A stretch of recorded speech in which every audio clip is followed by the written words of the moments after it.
Hey, what's going on, y'all? It's Justin here at Shady Creek Pastures, just out for another daily move.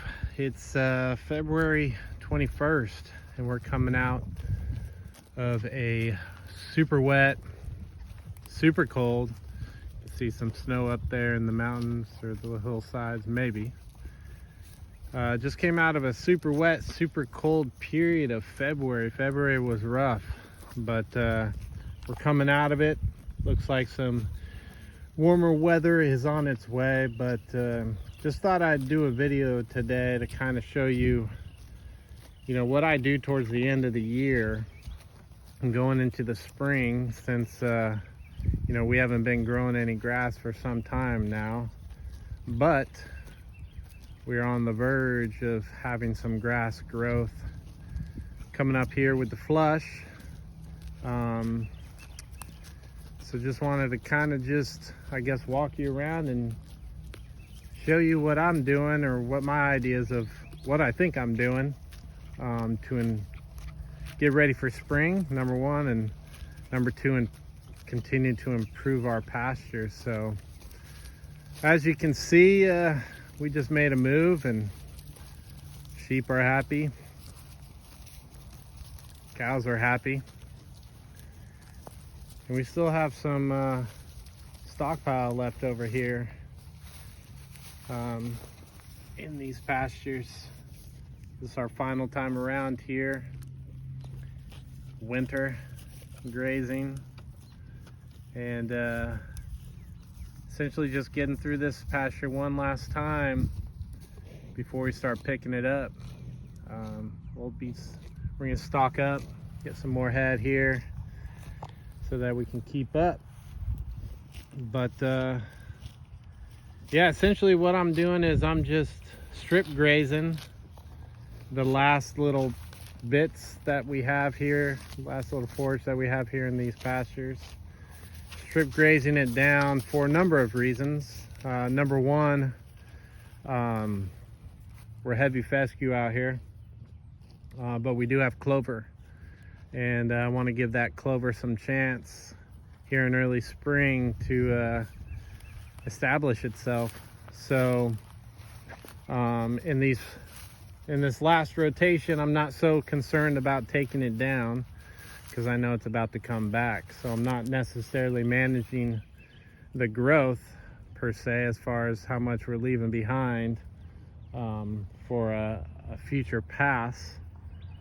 So I'm going to take it down a little bit further, so that come mid-March, late March, that clover can really start to take off. We have some good clover up in this pasture right here, but it needs some sun. It needs to capture some sun to get going. So we're going to take it down a little bit further so that our clover can get established early in the season. But another thing I'm doing, which I'll walk you over to, so I'm remediating between these two pastures. Used to be just a ton of, I don't know, I'd call them blackberry bushes or multiflora roses, whatever they were, when we got this property. So I'm pretty much have removed it all, but there was no forage along these two pastures essentially. I mean, I need to pretty much get that reestablished, and that's what I'm trying to do with some Bale grazing. So I'll go ahead and walk you over. As you can see, there's nothing here.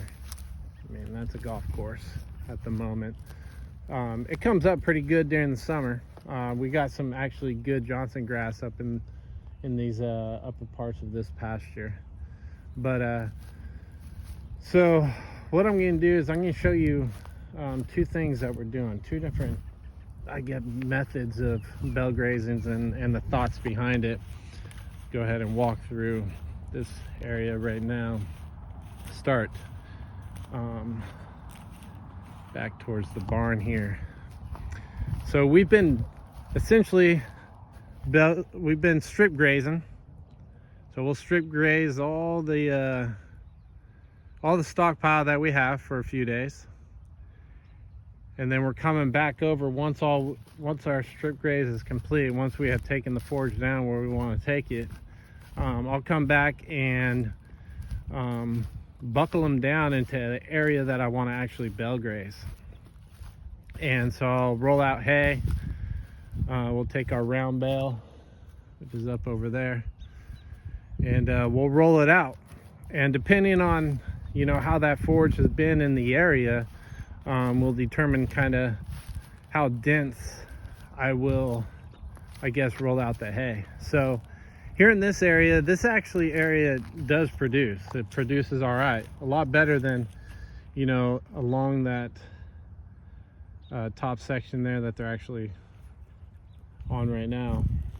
This area does produce during the growth season. So I've already bale grazed this area, and I would say this was like, you know, one way to bale graze is to kind of just spread out in rows, just roll it out in rows, and you know, there's spacing between those rows that you're rolling it out in. And essentially what I'm doing there in these cases, where it's a lot lighter coverage, I guess you could say, is just spreading out the fertility. So you know, as I roll out, I'm rolling out hay, I'm rolling out organic matter, seed and things like that, but I'm also rolling it out, spread out, so that the animals are still moving around and peeing and pooping and just laying down the fertility in that area to kind of just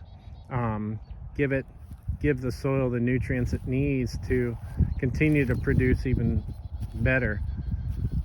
So because this area was producing, I did roll out the hay. I did spread it out though over the paddock or whatever, the area, so that the animals would move more and just spread their fertility, so that the area continues to produce better and better going into the growth season. So I guess that's, you know, one method that we use, where we're just spreading out the fertility. The next method I would show you here is when we're just trying to lay down some organic matter. So in these sections, the forage isn't really producing in the growth season, and you can kind of see it as we're walking up here. In these sections, I'll actually buckle them down much tighter. I'll lay down the hay much thicker, and we'll leave a lot more behind. And so what I'm doing here, number one, is I'm still spreading out fertility, but that fertility, when there's nothing producing just yet, really isn't doing much. So I need some organic matter. So I need to reestablish the microbial activity that's going on in these areas. I need to kind of revigorate the soils, so that some more action below the ground starts happening. So here I'm laying down the hay much thicker. There actually isn't any room between the rows. I'm laying it down thick, and I'm buckling them down so that they're stomping it and they're leaving a ton behind. So this is what I would say would be, you know, kind of my second method, depending again on how the growth season forage does. Since I know historically, you know, how these areas are producing, I'll focus at this point of the season towards the end in remediating them with whatever method I feel is best. And in this case right here, since the forage doesn't produce, as you see as I walked you through that paddock that they just finished off, you know, there's not much here. So I want to produce some coverage. I want to leave back some residual, and I want the microbes to start doing their work. And the more activity I can start getting, or that I can reestablish in the soil, the better our forage is going to be in the future. So again, there's seeds here, there's going to be organic matter, there's going to be fertility, and there, you know, nutrients that the soil needs, and we're going to wake this area back up. And we'll come back out later in the season and just see how it's producing. As you see here, I mean, just not too far away, I mean, we have a solid stand from here on out. So what we did here is we just strip grazed, just like we are over in these paddocks. And then I ran a horizontal line and buckled them down up here. Laid out hay and let them get to work. So just using the cattle once again as a tool. You know, they produce tremendous product for y'all to consume, but they're a great tool for the land as well.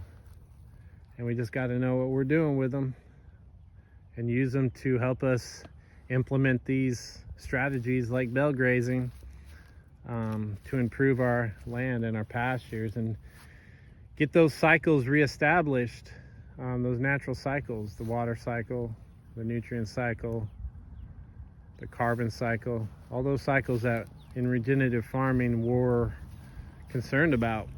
And we want to get back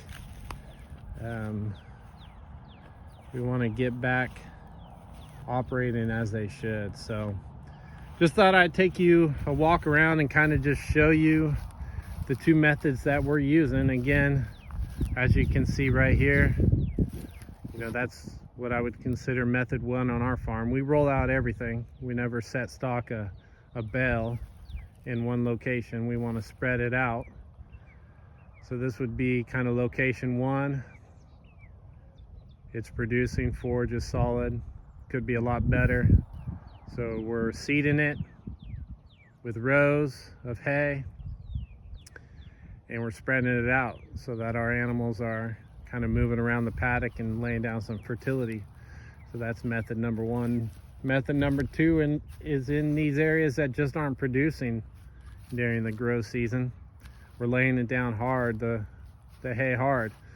We're leaving residuals, we're building up organic matter. We're still leaving fertility, but we're kind of approaching it a little bit different, knowing that we need to get some microbe activity reestablished so that our forage can start to take off. So hope that kind of showed you a little bit about, you know, my mindset here in February as we're headed into the growth season. You know, I'm not going to just sit around and let the rains of February and the cold of February kind of, you know, go by and look forward to March and the sun and the growth. I'm still on the offense here, trying to better our land, our property, increase our forage so that we can continue to increase our stocking rate, you know, and better our property and our land. And you know, the diversity of plants and animals in this area, allow that to continue to increase. So hope you enjoyed that little walk out here in the pasture, as again I'm just doing a quick move and we'll be off for the rest of the day. Hope you guys enjoy. Y'all take care.